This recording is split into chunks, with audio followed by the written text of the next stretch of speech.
For today's vlog mga momshicles and popshicles, pag-aralan naman natin kung paano ang tax system sa Jamaica. Pero bago ang lahat, disclaimer lang po hindi po ako CPA. Isa lamang akong simpleng taong mukhang pera. Char! So may tinatawag na tax brackets at usually yung mga USRNs nagpo-fall sa 22%.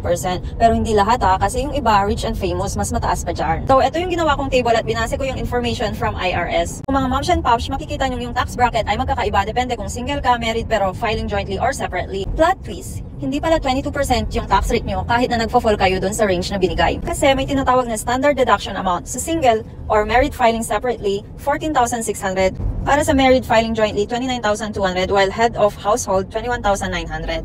Gumawa ko ng sample para mas madaling intindihin. Si Ma'am Shin yung single sumasahod ng 90,000 annually. Pero dahil sa standard deduction, maliles ng 14,600. So ang ending, ang adjusted gross income na lang niya is 75,400. O diba, ang dami nating maling akala kasi ang akala natin 90,000 yung matataksan and then akala natin 22% yung tax. Ganito kasi yan mga pops, may tinatawag na progressive tax system. Yung sahod na 90,000 naging 75,400 na lang taxable income. Tapos madi-divide yan. So balik tayo sa tax bracket table. Yung first 11,600 na sahod, 10% lang yung magiging tax. Sa ikalawang palapag, 47,150, 12% lang yung tax. And then the remaining, yun yung magiging 22%.